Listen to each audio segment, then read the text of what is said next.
आप सभी को सादर प्रणाम। मैं डॉक्टर सचिन श्रीवास्तव भारत तिब्बत सहयोग मंच द्वारा आयोजित इस तिब्बत जन जागरूकता अभियान में आप सभी का हार्दिक अभिनंदन करता हूं। जैसा आप सभी को ज्ञात है कि भारत तिब्बत सहयोग मंच विगत 22 वर्षों से तिब्बत की आजादी और पवित्र कैलाश मानसरोवर की स्वतंत्रता के लिए संघर्ष कर रहा है, लोगों में जन जागरण और चेतना पैदा कर रहा है, मानवता के पक्ष में अपनी बात को मजबूती के साथ सबके समक्ष प्रस्तुत कर रहा है। आज भारत तिब्बत सहयोग मंच न केवल भारत में अपितु एक विश्वसनीय अंतर्राष्ट्रीय संस्था के रूप में अपना जगह बना चुका है, जिससे लाखों स्वयंसेवक जुड़े हुए हैं और रात दिन तन मन धन से इसके उद्देश्यों को पूर्ण करने में लगे हुए हैं। भारत तिब्बत सहयोग मंच का यह दृढ़ विश्वास है कि अगर विश्व में शांति, समन्वय, सद्भाव और बंधुत्व की भावना बनी रहेगी तो मानवता बची रहेगी और संपूर्ण समाज का सर्वांगीण विकास व उन्नति का मार्ग प्रशस्त हो सकेगा। इस कार्यक्रम का मुख्य उद्देश्य आजादी, तिब्बत की आजादी, पवित्र कैलाश मानसरोवर की स्वतंत्रता के साथ ही साथ मानवता की रक्षा के लिए एक बृहद सामाजिक जन जागरण करना है। इसके अतिरिक्त यह उन्नत भारत अभियान के प्रति प्रेरित करने के साथ ही साथ लोगों को चीन उदारवादी तथा अमानवीय नीतियों से भी परिचित करवाएगा, ताकि चीन के कुकृत्यों को विश्व पटल पर भी उजागर किया जा सके। तिब्बत जन जागरूकता कार्यक्रम को सफल बनाने में आपका अमूल्य सहयोग अपेक्षित है। जैसा आप सभी को ज्ञात है कि पिछले हफ्तों रक्षा विशेषज्ञ major general G D Bakshi ji ने तिब्बत की स्वतंत्रता क्यों महत्वपूर्ण है विषय पर संस्कृत मंत्रालय भारत में सलाहकार के तौर पर सेवारत प्रोफेसर कुलदीप चंद्र अग्निहोत्री जी ने तिब्बत की स्थिति और भारत की भूमिका विषय पर तिब्बती युवा कांग्रेस के अध्यक्ष श्री गोनपो धुंधुप जी ने तिब्बत कभी भी चीन का हिस्सा नहीं था विषय पर तथा भारत तिब्बत समन्वय केंद्र के समन्वयक श्री जिग्मे सुल्टन जी ने निर्वासित तिब्बतियों की दशा और दिशा विषय पर तिब्बती राजनीतिज्ञ एवं सीटीएम सुरक्षा मंत्री ग्यारी डोलमा जी ने तिब्बती जन क्रांति विषय पर एवं रक्षा विशेषज्ञ डॉक्टर विशाल दुबे जी ने चीन की भारत तिब्बत नीति सुंजू की नजर से विषय पर अपने गहन विचार प्रस्तुत किए थे। यदि आपने अभी तक नहीं देखा है तो आप भारत तिब्बत सहयोग मंच के आधिकारिक यूट्यूब चैनल पर जाकर अवश्य देखें। कृपया चैनल को लाइक, शेयर और सब्सक्राइब करना ना भूलें। क्यों तिब्बत जागरूकता अभियान को सफल तिब्बत का भविष्य क्या, इस शीर्षक पर अपने विचार व्यक्त करने के लिए आज हमारे साथ उपस्थित हैं डॉक्टर ए आदित्यन जी। आप एक कुशल सर और आप निदेशक मंडल एवं काउंसिल ऑफ स्ट्रेटेजिक अफेयर्स के अध्यक्ष भी हैं। सर आपका हार्दिक अभिनंदन एवं वंदन सर। सर आपका आप व्याख्यान शुरू कर सकते हैं।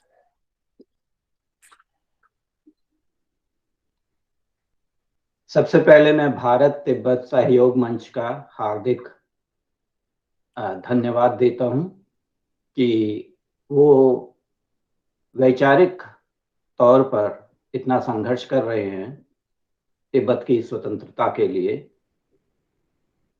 और उन्होंने ये मंच मुझे दिया ताकि मैं अपना दृष्टिकोण आपके दर्शकों के समक्ष प्रस्तुत कर सकूं। तिब्बत का प्रश्न बहुत महत्वपूर्ण प्रश्न है और 1947 से जब भारत को स्वतंत्रता मिली और तिब्बत के अस्तित्व में आघात हुए, चोटें पहुंची, चाहे वो कुओमितांग सरकार हो चीन की या वो साम्यवादी सरकार हो चीन की, दोनों ही पक्षों से तिब्बत पर आघात पहुंचे थे। हम तिब्बत के भविष्य के बारे में अब चिंतन करना चाहते हैं, ना कि तिब्बत के अतीत के विषय में। अतीत में बहुत त्रुटियां हुई हैं, हम सभी को यह स्वीकार है। उन त्रुटियों में भारत सरकार की भी कुछ त्रुटियां थीं, साम्राज्यवादी ब्रिटिश सरकार की भी त्रुटियां थीं, लेकिन हमें यह भी मानना होगा, यह भी स्वीकार करना होगा कि तिब्बत सरकार की भी कुछ त्रुटियां रही हैं। भविष्य के बारे में वार्तालाप करने से पहले, चर्चा करने से पहले, ये जो अतीत की त्रुटियां हैं इसको समझना जरूरी है। तिब्बत ने अपने आप को एक स्वतंत्र राष्ट्र घोषित किया 1913 में। 1913 से 1949 तक तिब्बत एक स्वतंत्र राष्ट्र था। 1945 में द्वितीय विश्व महायुद्ध के पश्चात जब संयुक्त राष्ट्र संघ की स्थापना हुई, उसमें तिब्बत नहीं था। तिब्बत सरकार को संयुक्त राष्ट्र संघ का सदस्यता के लिए अपना प्रयास करना चाहिए था। अगर 1945 के पश्चात तिब्बत को संयुक्त राष्ट्र संघ की सदस्यता मिल जाती तो यह बहुत कठिन होता, चाहे वे कुओमितांग सरकार होती या साम्यवादी चीन की सरकार होती, कि तिब्बत को इस तरह से कंट्रोल करना या तिब्बत के ऊपर इस तरह से कब्जा करना, अत्याचार करना, ये बहुत ही कठिन होता। तो हमें ये देखना है कि इस पहलू में तीनों पक्षों या चारों पक्षों की कुछ ना कुछ त्रुटियां हुई हैं, चाहे वे ब्रिटिश साम्यवादी सरकार थी या भारत सरकार थी या तिब्बत की सरकार थी। चीन का रवैया तो सभी को पता है। चीन एक साम्राज्यवादी राष्ट्र है। पुरातन काल से चीन का जो अपना क्षेत्रफल है वो बहुत कम था। जितनी भी चीन की ये राजवंश आए हैं, उन्होंने अपनी सीमाओं को फैलाने की कोशिश की है, और जब जब चीन के ये राजवंश कमजोर हो गए, चीन का अपना अस्तित्व सिकुड़ गया था, और जब जब ये राजवंश बलशाली शक्तिशाली हो गए, इन्होंने आसपास के राष्ट्रों पर आधिपत्य जमाना शुरू किया था। उसमें तिब्बत भी एक है, उसमें ईस्ट तुर्किस्तान करके राष्ट्र भी है, उसमें दक्षिण मंगोलिया भी है जो मंगोलिया का एक हिस्सा हुआ करता था, उसमें मंचूरिया भी है। तो चीन का शुरू से ही साम्राज्यवादी एक रुझान रहा है। यह इस पर निर्भर नहीं करता कि सरकार कौन सी है चीन की, चाहे राजवंश चीन पे शासन कर रहे होते, चाहे लोकतांत्रिक शक्तियां चीन पे शासन कर रही होती कुओमितांग के अंदर, या साम्यवादी सरकार चीन के अंदर होती। इन सभी लोगों ने, इन सभी शासनों ने चीन के साम्राज्यवाद को बढ़ाने का प्रयास किया है। तो ये हमें यह सब मानकर चलना पड़ेगा कि चीन में कोई भी सरकार आए, उसका एक जो रुझान होगा, उसका जो दृष्टिकोण होगा, वह साम्राज्यवादी ही होगा। परंतु तिब्बत का भविष्य इस बात पर भी निर्भर करेगा कि जो इस वक्त चीन की सरकार है वह कितनी शक्तिशाली है। अगर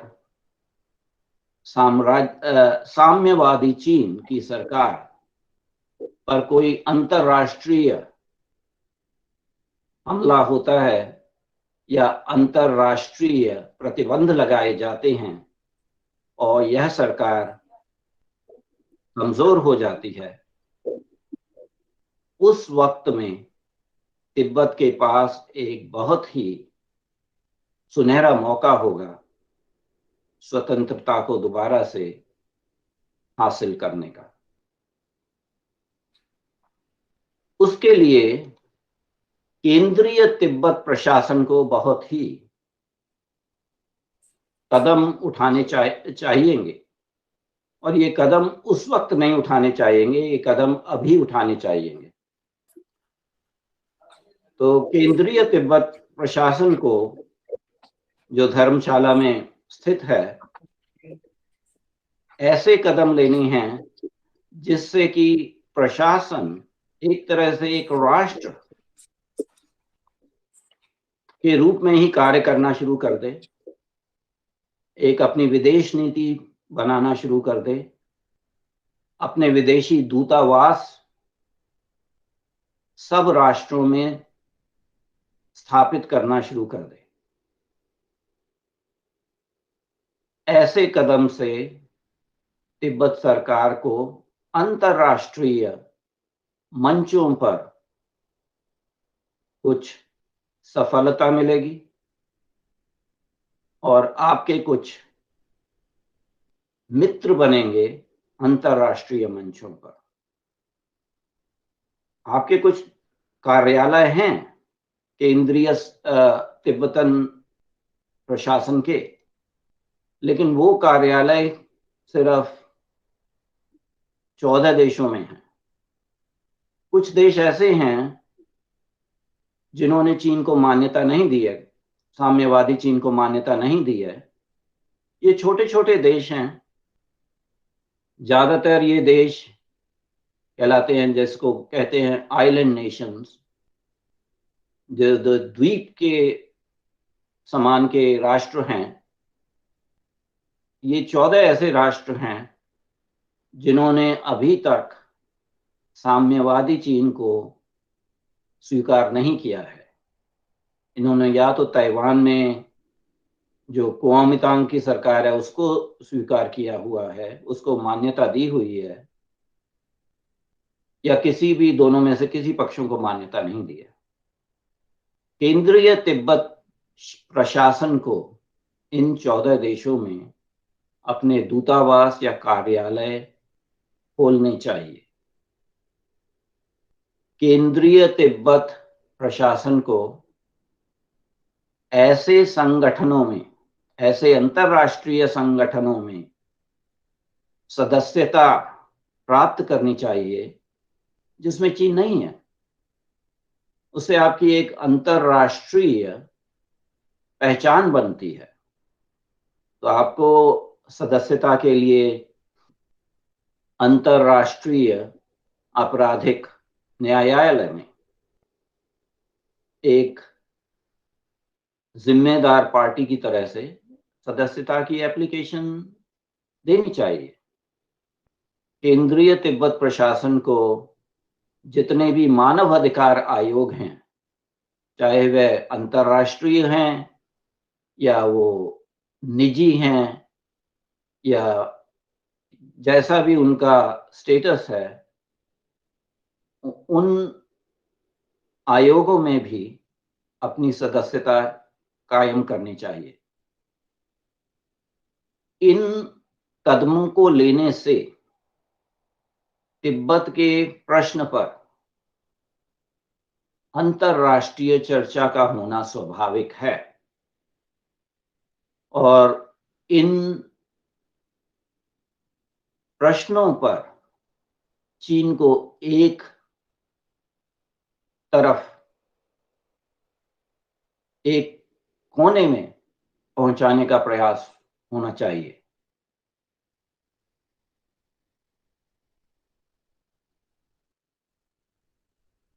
केंद्रीय तिब्बत प्रशासन को ऐसे राष्ट्रों से सहयोग करना चाहिए जिनसे चीन के अच्छे संबंध नहीं हैं।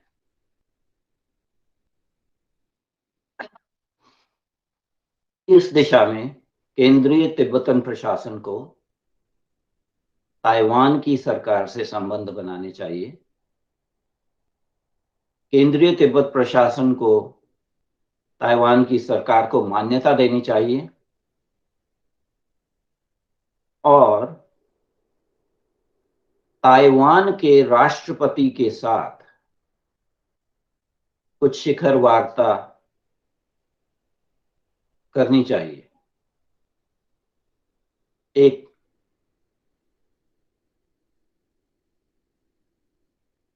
एक ऐसा अंतरराष्ट्रीय अवसर बनाना चाहिए जिसमें कि केंद्रीय तिब्बत प्रशासन ताइवान के राष्ट्रपति के साथ सारे विश्व को दिखाई दे। ताइवान के साथ संबंध बनाने से तिब्बत को कुछ सहायता मिलेगी। तिब्बत के अपने भविष्य की सेना के लिए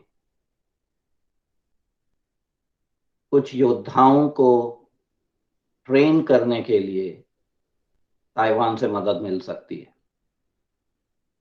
तिब्बत प्रशासन को सिर्फ भारत सरकार पर नहीं भरोसा करना चाहिए, क्योंकि भारत की स्थिति बहुत ही विचित्र स्थिति है। ऐसे समय में तिब्बत प्रशासन को, तिब्बत के लोगों को ऐसी आकांक्षा नहीं रखनी चाहिए कि भारत ही तिब्बत को स्वतंत्रता दिलाएगा। तिब्बत प्रशासन को और तिब्बत के जन मानस को ऐसे प्रयास करने चाहिए कि भविष्य में अगर चीन की सरकार कमजोर होती है तो केंद्रीय तिब्बत प्रशासन उस समय एक स्वतंत्र राष्ट्र घोषित कर सकता है और एक स्वतंत्र राष्ट्र की तरह अंतरराष्ट्रीय मंचों पर अपना योगदान कर सकता है। तो मेरे पास एक सूची है जिसमें उन सभी राष्ट्रों के नाम हैं जो साम्यवादी चीन को मान्यता नहीं देते हैं, जिनके साम्यवादी चीन से कोई औपचारिक संबंध नहीं है।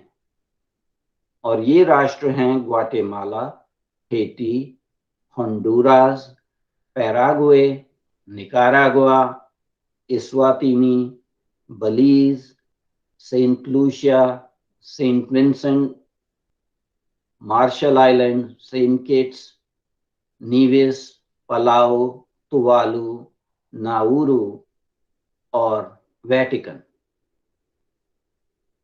अगर केंद्रीय तिब्बत प्रशासन इन राष्ट्रों को मान्यता देता है और इनके साथ ऐसे करार साइन करता है जिससे कि दोनों एक दूसरे को मान्यता दें और एक दूसरे को सहायता दें और एक दूसरे के प्रति मैत्री व्यक्त करें, उससे तिब्बत की स्वतंत्रता को बहुत सहयोग मिलेगा, बहुत बड़ा सहयोग मिलेगा। चूंकि ये राष्ट्र साम्यवादी चीन को मान्यता नहीं देते, चीन इस बारे में कुछ भी नहीं कर पाएगा। उदाहरण के लिए चीन की सरकार के लिथुएनिया सरकार से बहुत ही खराब संबंध है। पिछले कुछ महीनों में लिथुएनिया सरकार ने ताइवान के साथ सहयोग किया है, चीन को बहुत ही नकारा है। तो मेरा अनुरोध ये होगा केंद्रीय तिब्बत प्रशासन से कि आप लिथुएनिया में एक कार्यालय या दूतावास शुरू कीजिए, आरंभ कीजिए। इसी प्रकार से केंद्रीय तिब्बत प्रशासन को वियतनाम में अपना एक कार्यालय शुरू करना चाहिए। केंद्रीय तिब्बत प्रशासन को अपना फिलीपींस में एक दूतावास शुरू करना चाहिए। फिलीपींस में नए चुनाव हुए हैं, नए राष्ट्रपति का चुनाव हुआ है। जो भूतपूर्व राष्ट्रपति थे फिलीपींस के, रोड्रिगो दुतर्ते, उनका जरा चीन की प्रति कुछ रुझान था, वो चीन के विरुद्ध कुछ नहीं कहना चाहते थे। लेकिन जो नए राष्ट्रपति उन्होंने चुनाव किया है, उनसे आप संबंध बनाइए। अंतर्राष्ट्रीय संबंधों में यदि कोई आपका शत्रु है, उस शत्रु का शत्रु आपका मित्र बनता है। तो आपको यही धारणा के साथ ताइवान से, लिथुएनिया से, वियतनाम से, फिलीपींस से भी संबंध बनाने चाहिए। यह बहुत ही आवश्यक है। एक ऐसा राष्ट्र जिसे अभी तक किसी ने मान्यता नहीं दी है, लेकिन जिन्होंने अपनी स्वतंत्रता घोषित कर दी है, उसका नाम है सोमालीलैंड। सोमालीलैंड के साथ केंद्रीय तिब्बत प्रशासन को अपने संबंध बनाने चाहिए, वहां पे अपना दूतावास आरंभ करना चाहिए, प्रतिष्ठित करना चाहिए। अगर केंद्रीय तिब्बत प्रशासन सोमालीलैंड की सरकार को मान्यता देता है तो बदले में सोमालीलैंड की सरकार भी तिब्बत को एक स्वतंत्र राष्ट्र के रूप में मान्यता दे सकती है। और उसका परिणाम ये होगा कि आप सोमालीलैंड की धरती से कुछ ऐसे कार्य कर सकते हैं जो भारत में बैठे हुए संभव नहीं है। सोमालीलैंड तिब्बत सरकार के लिए एक सामरिक अड्डा बन सकता है, जहां पर आप तिब्बत की सेना को सारी ट्रेनिंग दिलवा सकते हैं। चाइना की पहुंच वहां तक नहीं है, चाइना वहां पे कुछ भी नहीं कर सकता। तो आपको कुछ ऐसे विकल्प खोजने हैं जिनसे आप अपने राष्ट्र की शक्ति को समृद्ध करें। तिब्बत को ऐसे संगठनों में जो पूरी तरह से मान्य नहीं है उसमें भी अपना विचार विमर्श करना चाहिए। संयुक्त राष्ट्र संघ की तरह से एक और अंतरराष्ट्रीय संस्थान है जिसे कहते हैं unrepresented Nations and peoples organisations, यूएनपीओ। 49 क्षेत्र इस संस्थान के सदस्य हैं, तिब्बत भी इसका सदस्य है। तिब्बत को यूएनपीओ के जितने भी सदस्य हैं उनको मान्यता देनी चाहिए ताकि वो सदस्य गण तिब्बत को मान्यता दें। उसमें आपका अंतरराष्ट्रीय पहचान बढ़ेगी और तिब्बत के भविष्य को समर्थन मिलेगा। मेरा अनुरोध तिब्बत के युवकों से है कि आप अपना आत्मदाह करके विरोध प्रदर्शन ना प्रकट करें। जब भी तिब्बत के युवक आत्मदाह करते हैं इससे चीन सरकार पर कोई असर नहीं पड़ता। आप अपना देह त्याग करके तिब्बत की स्वतंत्रता को नहीं दिला सकते। आपको जीवित रहकर, सशक्त रहकर तिब्बत की स्वतंत्रता के लिए कार्य करना चाहिए, ना कि आत्मदाह करना चाहिए। 2008 से लेके अब तक 200 के लगभग तिब्बती युवकों ने आत्मदाह किया है। आप विरोध प्रदर्शन कर सकते हैं लेकिन अपनी जिंदगी गंवा कर नहीं। आप अपना जीवन तिब्बत को एक सशक्त नेशन बनाने के लिए अगर अर्पित करें उससे तिब्बत को बहुत ही शक्ति मिलेगी। आप अगर तिब्बती सेना बनाने का प्रयास करते हैं आत्मदाह करने के बजाय, भविष्य में तिब्बत की स्वतंत्रता के लिए आप लड़ सकते हैं। यह आवश्यक नहीं कि यह तिब्बत सेना भारत में ही बनाई जाए या धर्मशाला में बनाई जाए। ये किसी द्वीप में भी बनाई जा सकती है, ये सोमालीलैंड में भी बनाई जा सकती है। जब चीन की सरकार कमजोर हो तब इसका रोल आप कार्यान्वित कर सकते हैं।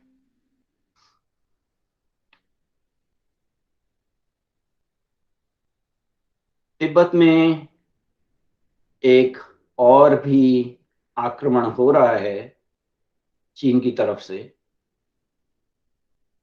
तिब्बत की जो जनसंख्या है और तिब्बत की जो नस्ली जनसंख्या है उसमें परिवर्तन आया है। इस समय तिब्बत में सिर्फ 6 मिलियन तिब्बतन्स हैं, लेकिन 7.5 मिलियन हान चीनी नस्ल के लोग तिब्बत में इस समय हैं। धीरे धीरे चीन तिब्बत की जनसंख्या को परिवर्तित करके चीन के तरफ बदल रहा है। इस समय चीन ने अपनी एक संतान वाली जो पॉलिसी थी उसको भी बदल दिया है, और उसका कारण ये है कि चीन की जनसंख्या कम होती जा रही है, जो उनका फर्टिलिटी रेट है वो कम हो रहा है। इस मामले में जो तिब्बत का जनसाधारण है, जनमानुस है, जो तिब्बत में रह रहा है, उन्हें अपनी जनसंख्या बढ़ानी चाहिए ताकि वो अपने ही राष्ट्र में अल्पसंख्यक ना बन जाएं। तिब्बत के लोग इस समय तिब्बत में, जिसको चीन PAR कहता है, तिब्बतन ऑटोनोमस रीजन, जो संपूर्ण अखंड तिब्बत का सिर्फ एक मात्र हिस्सा है ही है, वहां पर तिब्बतन लोग इस समय अल्पसंख्यक हैं और हान चीनी लोग इस समय बहुसंख्यक हैं। तो तिब्बत के लोगों को अपनी जनसंख्या बढ़ानी चाहिए। आत्मदाह करने से आप कुछ नहीं कर पाएंगे, क्योंकि वास्तव में जिन लोगों की जनसंख्या ज्यादा होती है वही राज्य करते हैं। और ठीक है, धार्मिक तौर पर आप संन्यास लेना चाहें या साधु बनना चाहें या कोई भी करना चाहिए चाहें अपना, लेकिन जब तक आप अपनी जनसंख्या नहीं बढ़ाएंगे, ये जो समस्या है ये बढ़ती जाएगी। अगर धीरे धीरे हान चीनी लोग आपसे 3 गुने 4 गुने हो गए तिब्बत में, तो तिब्बत का भविष्य सुरक्षित नहीं होगा। तिब्बत फिर कभी भी एक स्वतंत्र राष्ट्र नहीं बन पाएगा। सो तिब्बत के युवकों और युवतियों से मेरा ये आग्रह है कि आप लोग अपनी जनसंख्या बढ़ाएं, चाहे आप तिब्बत में हैं या आप तिब्बत के बाहर हैं। जितने आपकी ज्यादा संख्या होगी उतना ही सशक्त तिब्बत होगा। तिब्बत के जनसाधारण को अंतरराष्ट्रीय माध्यमों में, चाहे वो समाचार पत्र हों, चाहे वो टेलीविजन हो या सामाजिक माध्यम हो, इन सभी मंचों पर अपना एक अस्तित्व, अपनी एक पहचान करनी चाहिए। वे तरह तरह के अंतरराष्ट्रीय न्याय आयोगों में तिब्बत के जनसाधारण को ऐसे मुकदमे दायर करने चाहिए जिसमें कि चीन का एक तरफा होना संभव है। युद्ध सिर्फ सामरिक युद्ध नहीं होता, युद्ध एक वैचारिक युद्ध भी होता है, एक पॉपुलर मीडिया का भी युद्ध होता है। आत्मदाह करने के बजाय अगर आप एक फिल्म बनाएं माननीय पूजनीय दलाई लामा पर, आप हर रोज एक लेख लिखें अंतरराष्ट्रीय समाचार पत्रों में, एक संपादकीय लिखें, वह भी एक युद्ध का हिस्सा है। यह गर्व की बात है कि अंतरराष्ट्रीय माध्यमों में, विशेषतः हॉलीवुड में, तिब्बत के बहुत समर्थक हैं। और मेरा अनुरोध होगा तिब्बत के जनसाधारण से कि पूजनीय दलाई लामा की जीवन कथा पर एक चलचित्र बनवाएं, जिसको अंतरराष्ट्रीय रूप से हम पॉपुलर कर सकें। तिब्बत के युवकों और युवतियों से मेरा ये भी अनुरोध होगा कि आपको तिब्बत की स्वतंत्रता के लिए धनार्जन अर्जित करना बहुत ही आवश्यक है। आपको ऐसे ऐसे उद्योग चलाने चाहिए, खासतौर से इंफॉर्मेशन टेक्नोलॉजी के क्षेत्र में या कंप्यूटर साइंसेस के क्षेत्र में, क्योंकि युद्ध सिर्फ सामरिक युद्ध नहीं होता। आपकी प्रोपेगेंडा वॉर होती है।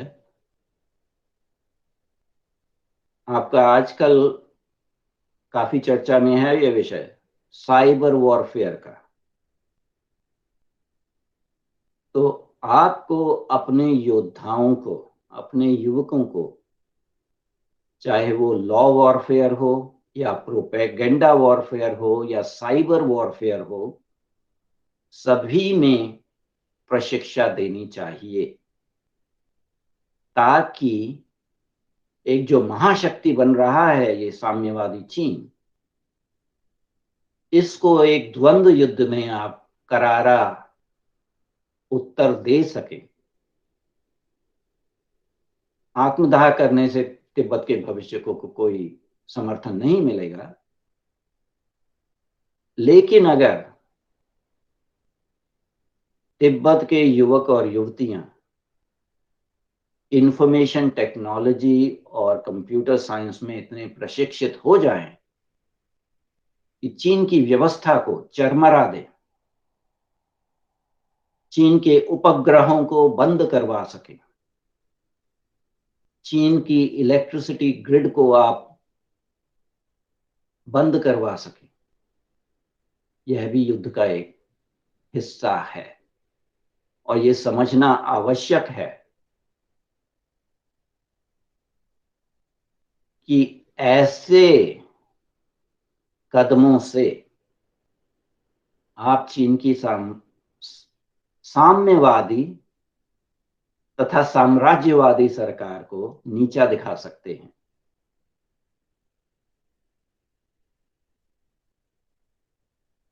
केंद्रीय तिब्बत प्रशासन को ऐसे मंचों पे जाना चाहिए जहां चीन नहीं है, वहां अपनी सदस्यता के लिए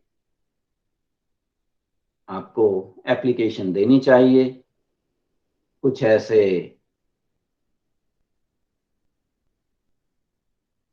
संस्थान हैं जैसे MTCR, CPTPP, जहां चीन इस समय सदस्य नहीं है। चीन एक तरह से अलग है इन संस्थानों से। अगर आप वहां पे अपनी एप्लीकेशन डालते हैं तो उससे आपको अंतरराष्ट्रीय मंचों पर कुछ प्रसिद्धि मिलेगी। समुद्री क्षेत्रों का एक ऑर्गेनाइजेशन है जिसे कहते हैं अनक्लॉस। चीन का अनक्लॉज से कुछ टेढ़ा ही रिश्ता है। वो कहते हैं कि हम इसको मान्यता देते हैं, लेकिन उन्होंने जो अनक्लॉज के ट्राइब्यूनल ने जो अपना निर्णय घोषित किया था 216 में चीन और फिलीपींस के मामले में, उसको वो स्वीकार नहीं करते। केंद्रीय तिब्बत प्रशासन को अनक्लॉज की सदस्यता के लिए भी अपना कदम उठाना चाहिए। उससे ये होगा कि तिब्बत को अंतरराष्ट्रीय क्षेत्र में दोबारा से एक ऐसे संस्थान में सदस्यता मिल सकती है जहां पे चीन का प्रभाव कम है।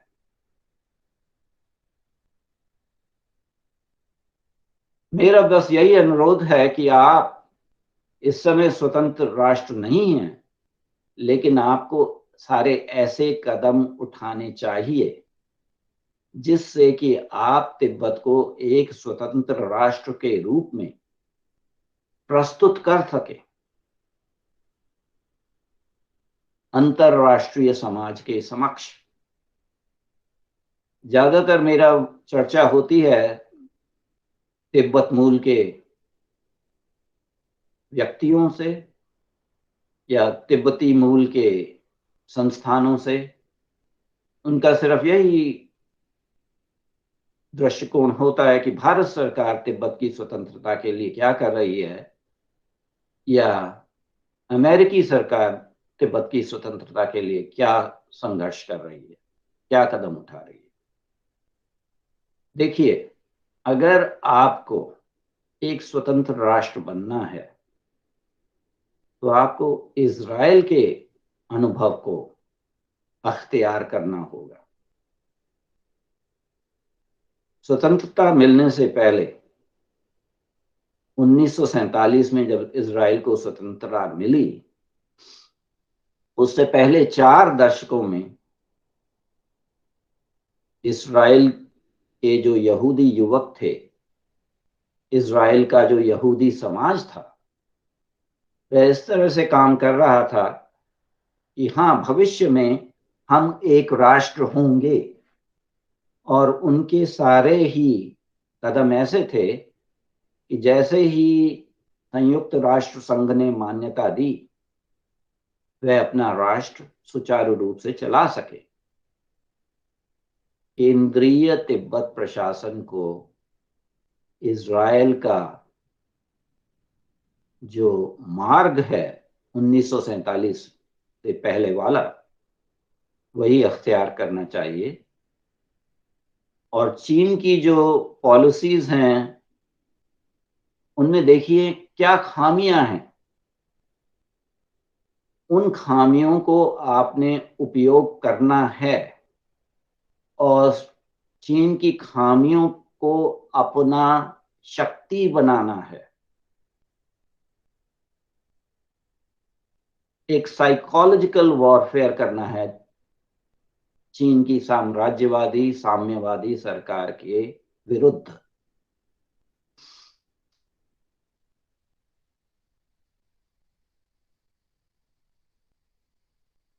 तिब्बत प्रशासन को ऐसे धार्मिक मंच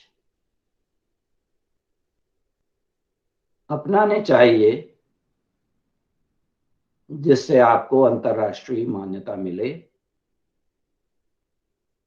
और आपका रुझान उन धार्मिक राष्ट्रों की तरफ होना चाहिए जो या तो हिंदू बहुल हैं या जहां पे बुद्धिज्म का प्रभाव है। धीरे धीरे पूजनीय दलाई लामा की जो छवि है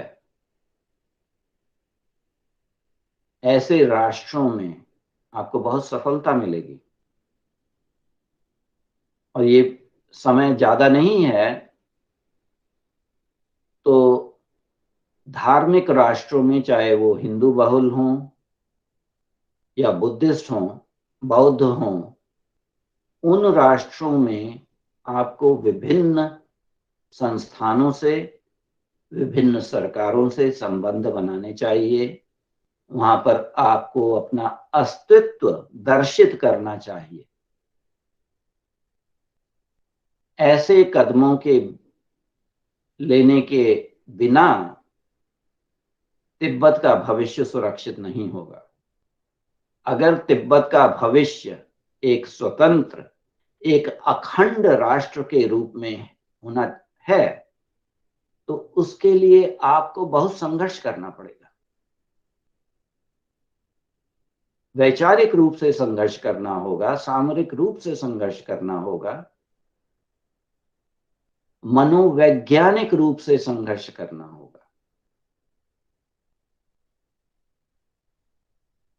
कभी कभी ऐसे कदम लेने चाहिए जिसका वर्तमान में कोई योगदान नहीं हो, लेकिन भविष्य में आपके राष्ट्र की सुरक्षा के लिए वो कदम बहुत ही महत्वपूर्ण होंगे। मैं ज्यादा और कुछ नहीं कहना चाहूंगा, सिर्फ एक ही सुभाषितम संस्कृत से बोलूंगा। अश्वम नैव, गजम नैव, व्याघ्रम नैव च नैव च, अजापुत्रम बलिम दधातु, देवो दुर्बल घातक।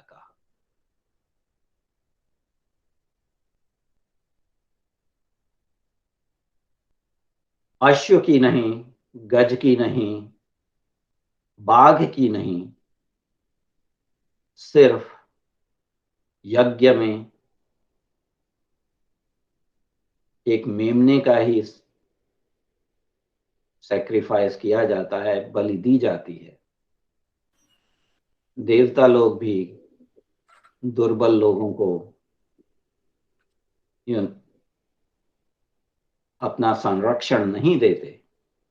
इनफैक्ट वास्तविकता में देव भी जो अशक्त हैं, जो दुर्बल हैं, उनकी मृत्यु के कारण बन जाते हैं। तो तिब्बत के युवकों और युवतियों को अपने स्नायु को शक्तिशाली बनाना है। तिब्बत के प्रशासन को पूर्ण रूप से हर एक क्षेत्र में अपने आप को बलशाली बनाना है और ऐसे समय की प्रतीक्षा करनी है जबकि साम्यवादी चीन, साम्राज्यवादी चीन अंदर से ही विघटित हो रहा हो। ऐसी संभावना है। उन परिस्थितियों में आपको अपनी स्वतंत्रता घोषित करनी होगी और तिब्बत को एक स्वतंत्र राष्ट्र के रूप में अंतरराष्ट्रीय मंच पे लाना होगा। उसके लिए प्रतीक्षा का समय नहीं है, उसके लिए कठोर परिश्रम करना पड़ेगा। कठोर परिश्रम के बिना तिब्बत को स्वतंत्रता नहीं मिलेगी। ये मेरा मानना है और ये मेरा अनुरोध भी है, क्योंकि तिब्बत और भारत दो भ्राता हैं। तिब्बत और चीन दो शत्रु हैं। चीन और भारत दो शत्रु हैं और हमारे संबंध पारस्परिक संबंध धार्मिक हैं, वैचारिक हैं, सांस्कृतिक हैं। हमारे जो संबंध हैं उनको कोई तोड़ नहीं सकता, लेकिन इस समय भारत तिब्बत को स्वतंत्रता नहीं दिला सकता। तिब्बत को स्वतंत्रता सिर्फ तिब्बत के ही लोग दिला सकते हैं और उसके लिए आपको अपने आप को सशक्त करना है। नमस्कार। तिब्बत की स्वतंत्रता के लिए, तिब्बत को समृद्ध राष्ट्र बनाने के लिए और उसकी अंतर्राष्ट्रीय पहचान बनाने के लिए आपने हमें महत्वपूर्ण सुझाव दिया। ये भी बताया कि सीटीए को तिब्बत की स्वतंत्रता के लिए तिब्बत की स्वतंत्रता को राष्ट्र के रूप में, तिब्बत को स्वतंत्र राष्ट्र के रूप में प्रस्तुत करने के लिए सीटीए को क्या कदम उठाने चाहिए। आपने यह भी अपील किया कि तिब्बती भाई बंधु को आत्मदाह करने के बजाय अपने आप बजाय आप तिब्बत की स्वतंत्रता के लिए जीवित रहकर कार्य करें और तिब्बत को सशक्त बनाने का काम करें और उसको जो है अपने देह त्यागने से कुछ नहीं होगा, चीन के ऊपर इसका कोई फर्क नहीं पड़ेगा। और आपने हमें सर अपने बहुमूल्य समय दिया, आपने हमें अपने विचारों से हमें अनुग्रहित किया, इसके लिए मैं बहुत आभारी हूँ। मैं डॉक्टर रवि, अगर आपको कुछ प्रश्न पूछना हो। जी सर, मैं सर से एक मेरा जो है प्रश्न क्या है, मेरी जिज्ञासा थी कि चीन का जो अधिकार है अभी इस समय तिब्बत पर, उस तिब्बत और भारत में जो तिब्बती निर्वासित सरकार है, वो तिब्बत के लोग, ये तिब्बत के लोग किस तरह से मिलजुल करके कार्य कर सकते हैं सर, और किस तरह से वो मिल करके कार्य करें ताकि जो है तिब्बत वास्तव में अपनी स्वतंत्रता को प्राप्त कर सके। देखिए, तिब्बत एक स्वतंत्र राष्ट्र था 1913 से 1949 के बीच में। चीन का ये रुख है कि चीन तिब्बत का अधिपति रहा है, लेकिन भारत चीन विलय पत्र देखें जो महाराजा हरि सिंह ने हस्ताक्षर किए थे और उसमें देखें कि उनका डेजिग्नेशन क्या रहा है, उसमें वो अपने आप को चीन के तिब्बत के अधिपति बताते हैं। एक बहुत बड़ा क्षेत्र जम्मू कश्मीर के डोगरा महाराजा के आधिपत्य में था। 1949 से पहले लासा में भारत के कुछ कार्यालय थे जो वाणिज्य कार्यालय कहलाते हैं और उसमें एक भारतीय दूत की वहां पर नियुक्ति भी थी। लेकिन मैं बार बार यही अनुरोध करूंगा कि आप भारत पे रिलाय ना करें, भारत पे निर्भर ना रहें तिब्बत की स्वतंत्रता के रूप के लिए। तिब्बत के लोगों को खुद ही परिश्रम करना पड़ेगा, जिसको कहते हैं कि हैवी लिफ्टिंग, वो तिब्बत के लोगों को ही करनी पड़ेगी, तिब्बत के प्रशासन को ही करनी पड़ेगी। जो अंतर्राष्ट्रीय स्थितियां हैं उसमें भारत कुछ योगदान कर सकता है, लेकिन तिब्बत का युद्ध तिब्बत के लोगों को ही लड़ना पड़ेगा, भारतीयों को नहीं। मेरा सुझाव यह है कि एक ऐसे अचूक समय की प्रतीक्षा करें जबकि चीन की सरकार अंतरूनी कारणों वश विघटित हो जाती है। और ऐसा हुआ है इतिहास में, जब जब चीन के राजवंश अंदरूनी कारणों वश निर्बल हुए हैं, तिब्बत के जो साम्राज्यवादी उपनिवेश हैं वह स्वतंत्र हुए हैं। उस समय तिब्बत एक स्वतंत्र राष्ट्र था, लेकिन चीन आरंभ से ही एक साम्राज्यवादी शक्ति है।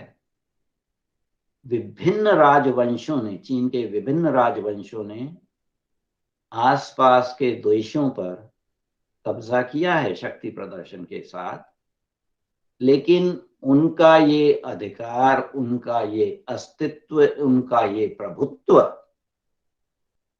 ज्यादा समय तक नहीं चला है। आप इतिहास देखेंगे तो ये जो क्षेत्र थे, ये जो राष्ट्र थे, चीन के आधिपत्य में आए, स्वतंत्र हुए, चीन की जो केंद्रीय सरकार फिर सशक्त हुई, फिर दोबारा से उन्होंने उन पर आधिपत्य किया तो ये एक साम्राज्यवादी शक्ति है। इतने साम्राज्य विघटित हो गए तो चीन का साम्राज्य भी विघटित होगा, और आपको उस समय का उपयोग करना होगा। भारत लासा में जाकर सरकार नहीं बना सकता, भारत की स्थिति नहीं है, तो हमें वास्तविकता को स्वीकार करना चाहिए। और वास्तविकता ये है कि भारत का कुछ सहयोग होगा, लेकिन भारत तिब्बत को स्वतंत्रता नहीं दे सकता, चाहे कोई भी कारण हो, चाहे वो सामरिक कारण हो, चाहे वो अंतर्राष्ट्रीय कारण हो, चाहे भारत के अपने अंदरूनी जो समस्याएं हैं उनसे सुलझना ज्यादा आवश्यक है। ये तिब्बती समाज है जिसको अपनी स्वतंत्रता के लिए, जैसे यहूदी लोगों ने किया इजराइल की स्वतंत्रता के लिए, ठीक है उनके अंतरराष्ट्रीय मित्र थे, लेकिन उन्हें धन उपार्जित करके अपनी सेना बना के 1947 में जैसे ही यूनाइटेड नेशंस का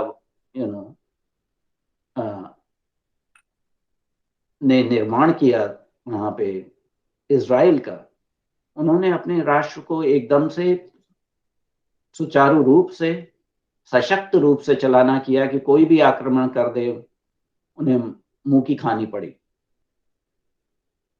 तो तिब्बत को इजराइल का ही उदाहरण अपनाना चाहिए। ये मेरी समीक्षा है।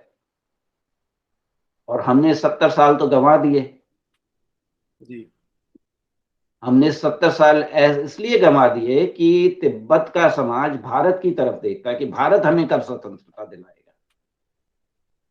यह बहुत बड़ा प्रश्न है, ये मौलिक प्रश्न है। अगर आप भारत की तरफ देखते रहे तो आप अल्पसंख्यक बनते जाएंगे और आप विलुप्त हो जाएंगे, क्योंकि हान चीनी अपना साम्राज्यवाद अपनी जनसंख्या बढ़ाकर करते हैं हर जगह।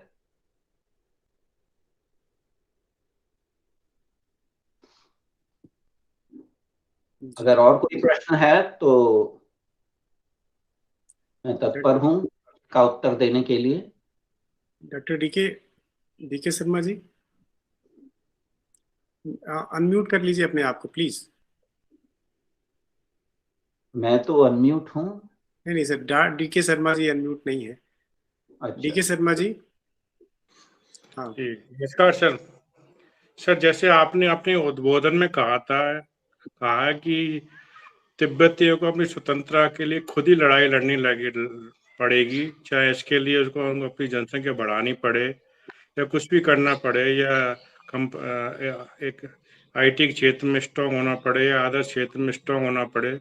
सर मेरी जिज्ञासा ये है कि तिब्बत के अंदर भी उनको वो जस्ट ऐसे हैं जैसे दांतों की जीभ रहती है, और बाहर वो शरणार्थी के रूप में जहाँ उनको कोई अधिक आर्थिक सहायता उपलब्ध नहीं होती, तो जीवन यापन करना उनको एक तरह से दूभर हो रहा है। दूसरी जगह अंदर वो कुछ नहीं कर पा रहे, तो ऐसी क्या परिस्थितियां बनाएं कि वो आर्थिक स्थिति को मजबूत करते हुए इस दिशा में किस प्रकार से अग्रसर हों कि वो अपनी आर्थिक स्थिति सुधार करते हुए अपनी स्वतंत्रता प्राप्ति के लिए कार्य कर सकें।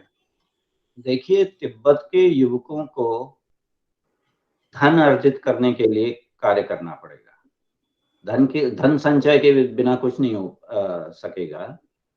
तो और धन संचित करने के लिए आपको पात्रता बनानी पड़ेगी, विद्या अर्जित करनी पड़ेगी। मैं एक और आपको सुभाषित बताता हूं, विद्या ददाति विनयम विनयात याति पात्रताम पात्रत्वात् धनम आपनोति धनात् धर्मम ततो सुखम।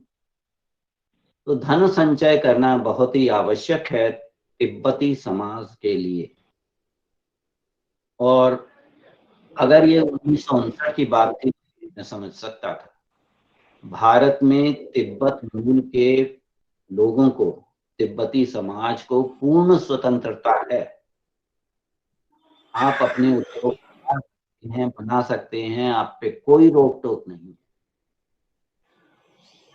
यह भी एक हिस्सा है आपके धर्म युद्ध का कि आप धन संचय करें।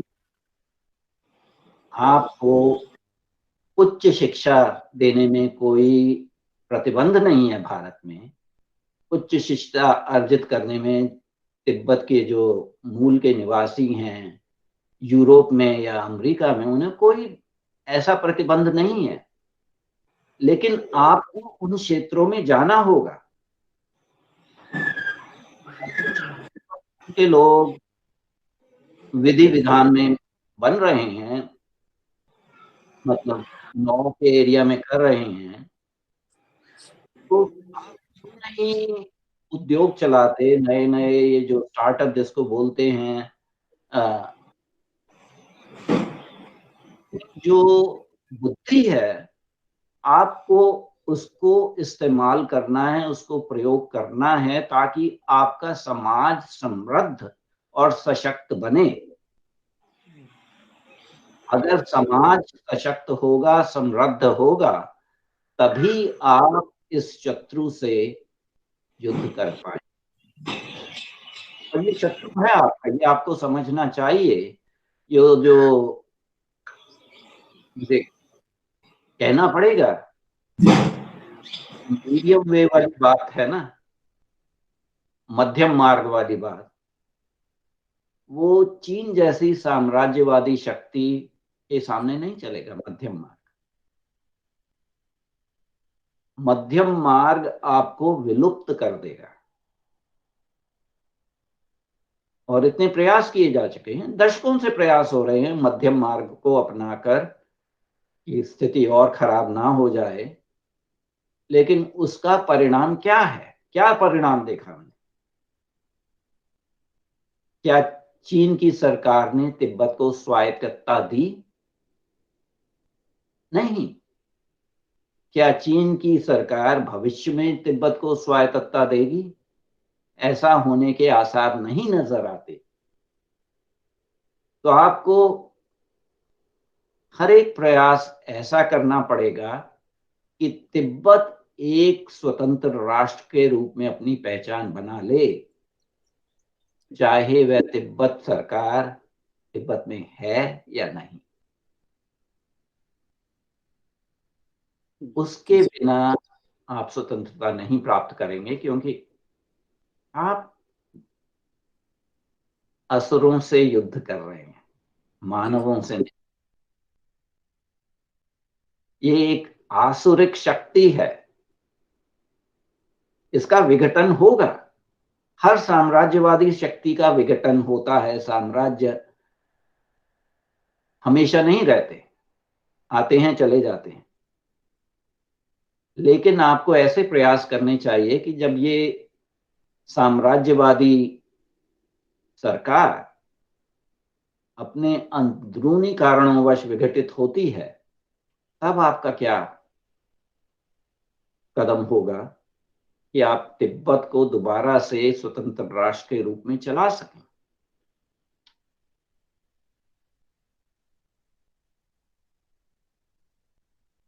तो धन उपार्जन करना बहुत ही आवश्यक है तिब्बत मूल के युवक और युवतियों के लिए।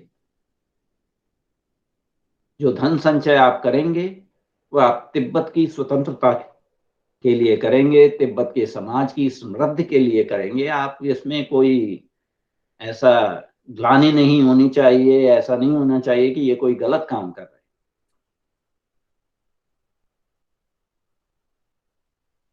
और थोड़ा बहुत पैसा अगर अमेरिकी सरकार दे देती है, उससे क्या होगा?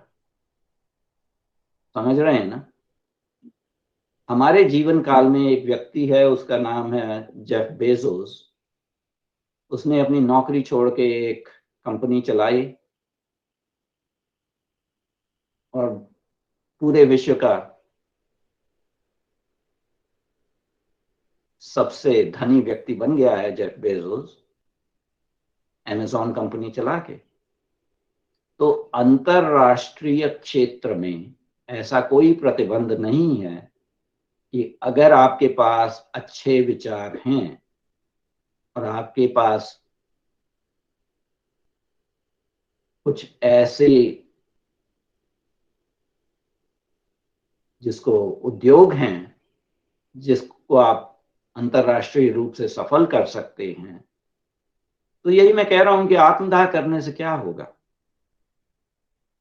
चीन सरकार के ऊपर तो आत्मदाह का कोई असर पड़ता ही नहीं, वो तो शायद उससे और खुश होते होंगे कि एक और खत्म हो गया। तो जीवन बहुत ही बड़ा एक आपको भेंट है, भगवान की भेंट है। इस जीवन का आप उपयोग करें, सदुपयोग करें, सशक्त बने, ताकि आप अपने जीवन को तिब्बत के राष्ट्र समर्पित कर सकें। और उसके लिए चाहे आपको धन संचय करना पड़े, चाहे आपको एक अंतरराष्ट्रीय अधिवक्ता बनना पड़े, कुछ इंटरनेशनल केसेस कायम करने पड़े, कोई इंटरनेशनल कंपनी स्टार्ट करनी पड़े, आईटी की कंपनी करना पड़े, या कोई एक आपको मर्चेंट नेवी शुरू करनी पड़े, या कोई एक मिलिट्री बेस शुरू करना पड़े, चाहे सोमालीलैंड में या ताइवान में या कहीं भी, ये सारी जो स्कीम्स हैं उनको अगर आप इम्प्लीमेंट करते हैं तो ज्यादा संभावनाएं हैं कि तिब्बत एक स्वतंत्र राष्ट्र के रूप में अपनी पहचान कर सकता है। जी सर। जी जी सर। डॉक्टर रवि, कृपया करें। बहुत बहुत धन्यवाद सर। सर, आपने जो सामाजिक, आर्थिक, नैतिक, धार्मिक और सांस्कृतिक के माध्यम से जो तिब्बत के भविष्य को सुनिश्चित करने और उसकी स्वतंत्रता का मार्ग प्रशस्त करने के प्रति जो आपका आज उद्बोधन हमें मिला, मैं आपका हृदय से आभार व्यक्त करता हूं सर। आपने अपना बहुमूल्य समय हमें दिया, अपना आशीर्वचन प्रदान किया, उसके लिए मैं हृदय से आपका भूर भूर धन्यवाद करता हूं, और यह आशा करता हूं कि आपका स्नेह हम पर ऐसे ही बना रहेगा। बहुत बहुत धन्यवाद सर। मेरा सौभाग्य है कि आपकी धारणा है कि तिब्बत स्वतंत्र बनना चाहिए, और इस कार्य में मैं जो कुछ वैचारिक रूप से योगदान कर सकता हूँ वह करता रहूंगा, और उस तरह के भविष्य में हम एक स्वतंत्र राष्ट्र में ऐसी चर्चा करते हैं।